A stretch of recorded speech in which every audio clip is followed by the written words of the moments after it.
Hello friends, welcome to my YouTube channel Vijay ji academy. दोस्तों, मैं आप लोगों को बिहार शिक्षक भर्ती के लिए बिहार स्पेशल का प्रैक्टिस सेट करवा रहा हूं। ये मेरा उसी क्रम में 5वां सेट है। इसके पहले मैंने 4 सेट अपलोड कर दिए हैं। अगर आपने उन्हें नहीं देखा है तो जाकर देख सकते हो।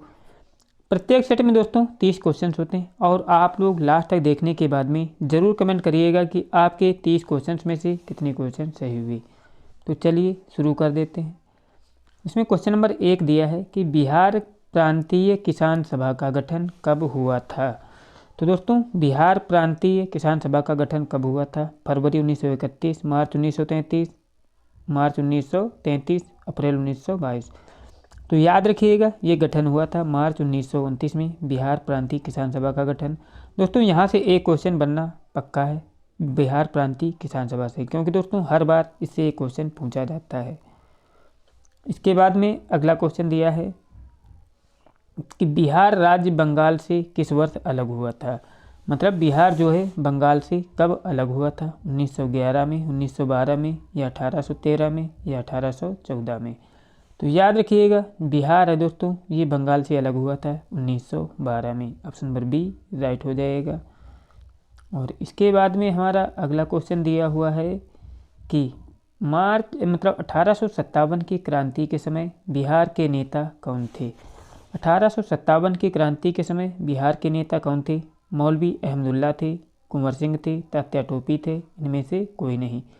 तो याद रखिएगा, 1857 की क्रांति के समय बिहार के नेता कौन थे? तो याद रखिएगा, बाबू कुंवर सिंह थे। ऑप्शन नंबर बी राइट हो जाएगा। इसके बाद में अगला क्वेश्चन दिया है कि बिहार राज्य और उड़ीसा राज्य का बंटवारा कब किया गया था। मतलब बिहार और उड़ीसा राज्य का बंटवारा कब किया गया था? मतलब 1932 में, 1936 में, 1937 में, या 1938 में। तो याद रखिएगा, बिहार से उड़ीसा कब अलग हुआ था, ये भी क्वेश्चन बन सकता है। ये हुआ था दोस्तों 1936 में। ऑप्शन नंबर बी राइट हो जाएगा। इसके बाद में हमारा अगला क्वेश्चन दिया है कि मगध विश्वविद्यालय निम्नलिखित में से बिहार में कहाँ स्थित है। मगध विश्वविद्यालय बिहार में कहाँ पर स्थित है? आरा में है, या मधेपुरा में है, या बोधगया में है, या दरभंगा में है।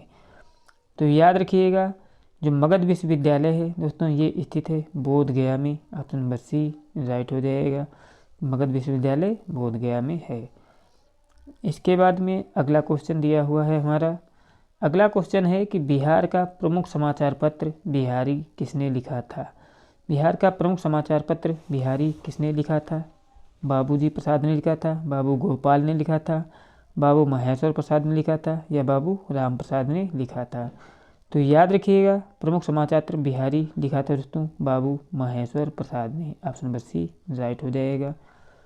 और इसके बाद में अगला क्वेश्चन दिया है हमारा कि नालंदा विश्वविद्यालय का वैभव किसके द्वारा नष्ट हुआ था।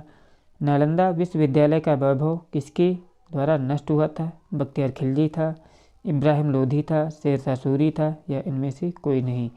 तो याद रखिएगा, ये एक कमीने टाइप का इंसान था, बख्तियार खिलजी। इसी ने नालंदा विश्वविद्यालय का वैभव नष्ट किया था, क्योंकि दोस्तों ये एक ऐसा विश्वविद्यालय था जिसमें देश ही नहीं विदेशों के लोग भी पढ़ने आया करते थे। लेकिन इसने, कुत्ते कमीने ने, बख्तियार खिलजी, इसी ने इसका वैभव मतलब इसको नष्ट करवा दिया था और इसके पुस्तकालय में आग लगवा दी थी, जिससे क्या था, सभी हमारे इतिहास के साक्ष्य नष्ट हो गए थे। अगला क्वेश्चन है कि राजेंद्र कृषि विश्वविद्यालय निम्नलिखित में से किस जगह स्थित है।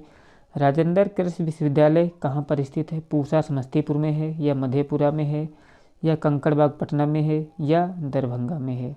तो याद रखिएगा, राजेंद्र कृषि विश्वविद्यालय जो है पूसा समस्तीपुर में स्थित है। ऑप्शन नंबर ए राइट हो जाएगा।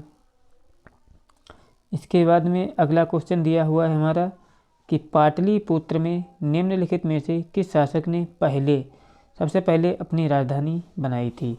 पाटलिपुत्र में सबसे पहले किस शासक ने अपनी राजधानी बनाई थी? चंद्रगुप्त मौर्य ने बनाई थी, या कनिष्क ने, या अशोक महान ने, या इनमें से किसी ने नहीं। तो याद रखिएगा, पाटलिपुत्र में सबसे पहले राजधानी बनाने वाले थे चंद्रगुप्त मौर्य। इन्होंने दोस्तों पाटलिपुत्र को सर्वप्रथम अपनी राजधानी बनाया था। ऑप्शन नंबर ए राइट हो जाएगा। इसके बाद में हमारा अगला क्वेश्चन दिया है कि बिहार में 1857 की क्रांति के नेता कुंवर सिंह का देहांत कब हुआ था। बिहार में क्रांतिकारी के नेता कुंवर सिंह का निधन कब हुआ था। 17 अप्रैल 1858, 10 जून 1858, 9 मई 1858 या 12 मई 1858। तो याद रखिएगा बाबू कुंवर सिंह का निधन हुआ था दोस्तों 9 मई 1858 को। ऑप्शन नंबर सी राइट हो जाएगा। इसके बाद में अगला क्वेश्चन दिया हुआ है कि बिरसा मुंडा, दोस्तों बहुत ही फेमस नाम है, कि बिरसा मुंडा का कार्य क्षेत्र कौन सा था। तो दोस्तों आदिवासियों के नेता थे बिरसा मुंडा। इनका कार्य क्षेत्र कौन था। चंपारण था, अलीपुर था, बलिया था या रांची था। तो दोस्तों बिरसा मुंडा का कार्य क्षेत्र था कौन सा, रांची। रांची दो अब कहाँ पर है दोस्तों, अब तो झारखंड की राजधानी है दोस्तों। ये पहले बिरसा मुंडा का कार्य क्षेत्र हुआ करता था। ऑप्शन नंबर डी राइट हो जाएगा। इसके बाद में हमारा अगला क्वेश्चन दिया हुआ है कि स्वामी सहजानंद का संबंध किस आंदोलन से था। स्वामी सहजानंद का आंदोलन किससे संबंधित था। बिहार के जनजातीय आंदोलन के साथ था, बिहार के मजदूर आंदोलन के साथ था, बिहार के किसान आंदोलन के साथ था या बिहार के जनजातीय आंदोलन के साथ था। तो याद रखिएगा स्वामी सहजानंद का संबंध था बिहार के किसान आंदोलन के साथ। इसका ऑप्शन नंबर सी राइट हो जाएगा।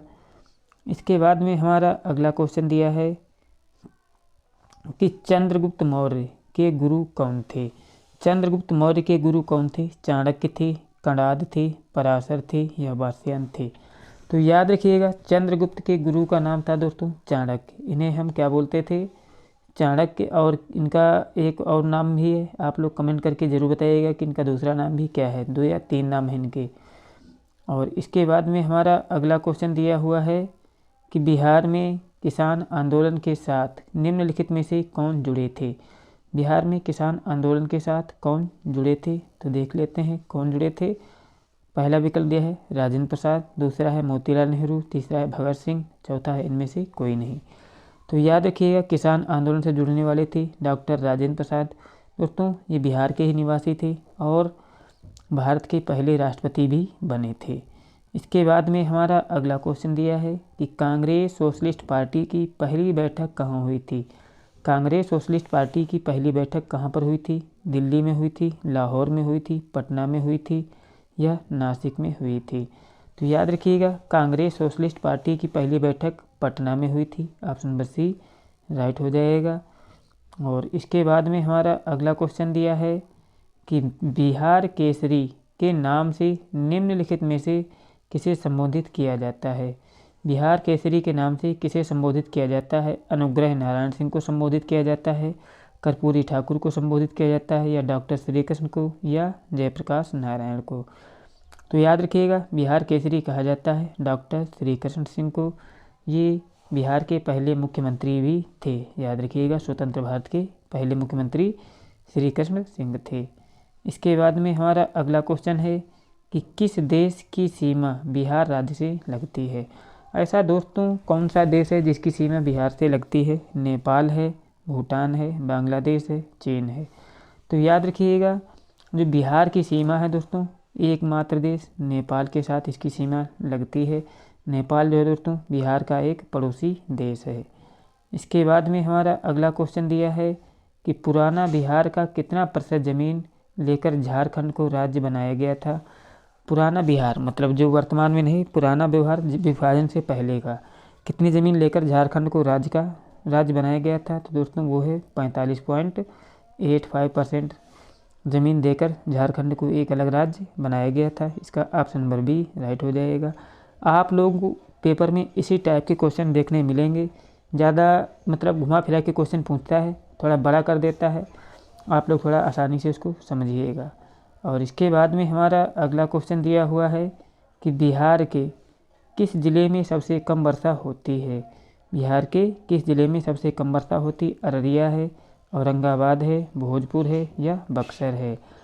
तो याद रखिएगा सबसे कम वर्षा कहाँ पर होती है, तो वो होती है दोस्तों कहाँ पर, औरंगाबाद में। ऑप्शन नंबर बी इसका राइट हो जाएगा। आप लोग ज़रूर कमेंट करिएगा कि आपके 30 क्वेश्चंस में से कितने क्वेश्चन सही हुए। अगर आपको मेरे द्वारा करवाया गया ये सेट अच्छा लगा है तो प्लीज़ चैनल को ज़रूर सब्सक्राइब कर दें। वीडियो अच्छा लगा तो लाइक भी करें और अपने दोस्तों के पास शेयर करना ना भूलें। मिलते हैं एक नए मज़ेदार वीडियो के साथ। तब तक के लिए जय हिंद, जय भारत।